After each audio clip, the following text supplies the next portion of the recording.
आज आपल्या या वर्सोवा जेटीकडे आपल्या सर्वच मच्छीमार बंधू भगिनींना भेटण्यासाठी आणि आदरणीय मुख्यमंत्री फडणवीस साहेबांचा प्रतिनिधी म्हणून मी आज आपल्या इथे आलेलो आहे। डॉक्टर साहेब, राजेश्रीताई, सगळ्या जणांना मी आपल्याला सांगेन की आपण मी मुख्यमंत्री होण्याची काही तुम्ही वाट पाहू नका, कारण का आमचे आत्ताचे मुख्यमंत्री आदरणीय देवेंद्र फडणवीस साहेबच एवढे सक्षम आहेत की आमच्या सगळ्यांचं काम एकत्र म्हणूनच ते करतायत। म्हणून आमचे देवाभाऊच पुढच्या 100 वर्ष मुख्यमंत्री राहावेत अशी प्रार्थना तुम्ही या निमित्ताने आवर्जून करा।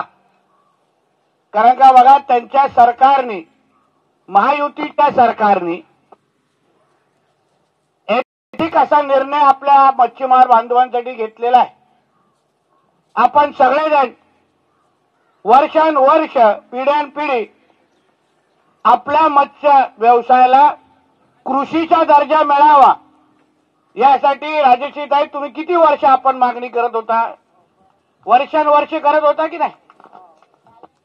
आपल्या या महायुतीचे सरकार आल्यापासून पहिल्याच 100 दिवसामध्ये, पहिल्याचा 200 नाही, 300 नाही, वर्षभर थांबलो नाही, पण पहिल्याच 100 दिवसामध्ये मत्स्य व्यवसायाला कृषी दर्जा देणारा आपलं महाराष्ट्र पहिलं राज्य आहे। पहिलं म्हणजे आंध्र प्रदेश नाही, केरळ नाही, तमिळनाडू नाही, कुठलंच नाही, आपलं महाराष्ट्र राज्य हे पहिलं राज्य आहे।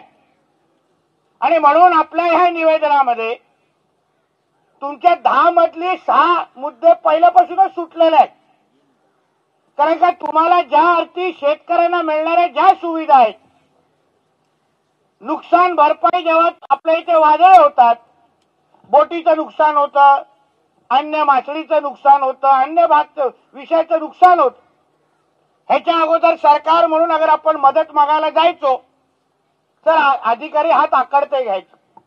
त्यांची चूक नाही, कारण त्यालाच माहित नाही का, त्यांनाच माहित नसायचं की तुम्हाला कुठल्या चौकटीत बसवायचं।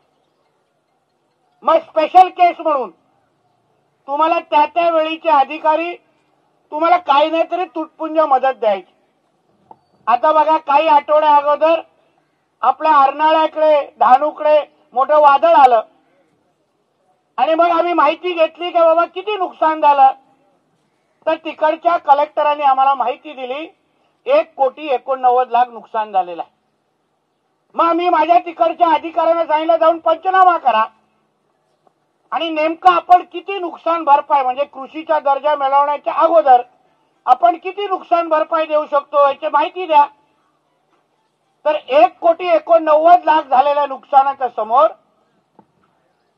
कृषीचा दर्जा मिळवण्याच्या अगोदर आपण फक्त 6 लाखच एवढं नुकसान भरपाई देऊ शकतो।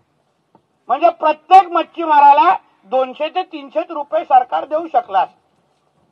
मग आम्ही लोकांनी जेव्हा हा निर्णय केला कृषीचा दर्जा झालेला करण्याचा, तो GR घेऊन मी मदत आणि पुनर्वसन आमचे मंत्री आहेत पाटीलजी, त्यांच्याकडे गेलो। मला पाटीलजी, आता आपल्या सरकारने निर्णय केलेला आहे, 1,89,00,000 नुकसान झालंय, आता काय आपण लाखांमध्ये मदत करायची नाही। तुम्ही कृषी ज्या पद्धतीने हे नुकसान अगर शेतकऱ्यांना झालं असतं त्याचप्रमाणे आमच्या मच्छीमारांना जास्तीत जास्त नुकसान भरपाई देण्याच्या दृष्टिकोनातून तुम्ही प्रस्ताव तयार करा, कॅबिनेटच्या समोर आणा। आपण 1,89,00,000 नुकसानाच्या अनुसार 100% नुकसान भरपाई देण्याच्या दृष्टिकोनातून पावलं उचलायची, या पद्धतीची चर्चा मग आम्ही पुढच्या कॅबिनेटमध्ये पण घडून आणली। मी मुख्यमंत्री साहेबांना सांगितलं, मग माझ्याबरोबर गणेश नाईक साहेब होते, आम्ही सांगितलं साहेब 6 लाखाप्रमाणे नुकसान देणं हे मच्छीमारांचा अपमान आहे। 200-300 फक्त मच्छीमारांच्या हातात मिळणार, बोटी आमच्या लाखोंच्या असतात, करोडोंच्या असतात, त्याच्यासमोर हे 200-300 काय टिकणार? मग मुख्यमंत्री साहेबांनी संबंधित आमचे ज्या मुख्य सचिव मॅडम आहेत त्यांना आदेश दिले की नितेश राणे आणि गणेश नाईक जसे बोलतायत त्याप्रमाणे तुम्ही प्रस्ताव परत तयार करा आणि 100% नुकसान भरपाई कृषीच्या दर्जानुसार कसं देता येईल या पद्धतीने आता सरकार आपलं तिकडे नुकसान भरपाई देत आहे। म्हणून एक तुम्ही लक्षात ठेवा, हे मदत करणारं सरकार आहे, तुमचं ऐकणारं सरकार आहे। राज्यसेवताईंनी माझ्या कॅबिन मध्ये येऊन उभे राहिलेलं, चल बाबा तू ये आमच्या इथे, खूप झालं तुझं मंत्री म्हणून उगाच तू बसतोय, येत नाही आमच्याकडे तू।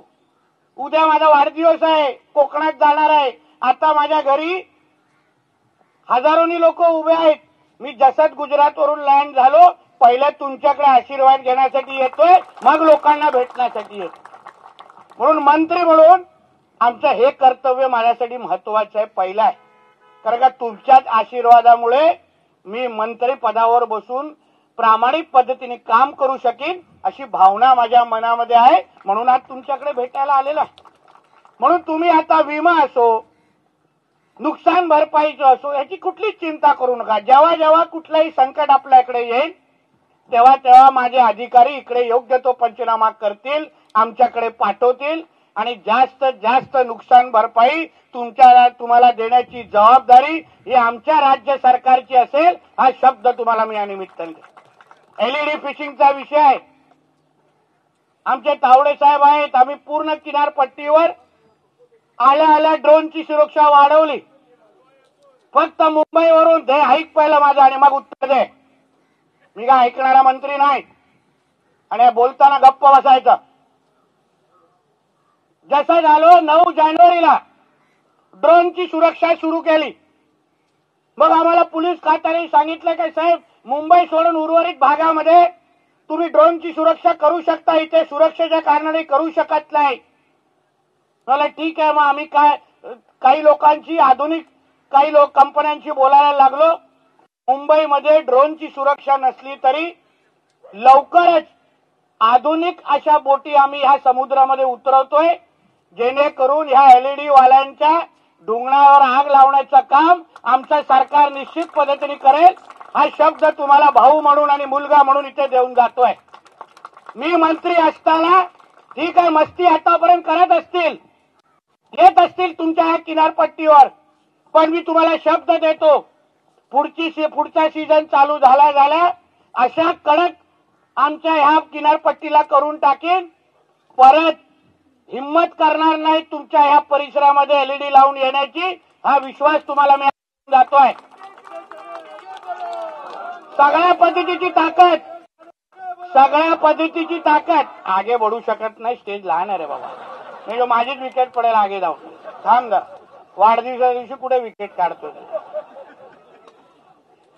तुम्हाला शब्द देतो, एलईडी वाले मस्ती नाही करू शकणार माझ्या राज्यामध्ये, माझ्या मस्ती नाही करू शकणार। मी त्याच्यातला पण मंत्री नाही ना विकत घेण्याचा, मला काय विकत घेतील, तेवढी क्षमता आहे त्यांच्या चेकबुक मध्ये, मग त्याची चिंता करू नका। आणि माझ्या कुठल्याही अधिकाऱ्याला सांगितलंय, कमिशनर बरोबर आहेत, कुठल्याही अधिकाऱ्याने ह्यांच्याकडून कोणाकडूनही वजन घेतलं त्या अधिकाऱ्याला असा जिल्हा देईन परत मासे दिसणार नाही, एवढी जबाबदारी माझी असेल।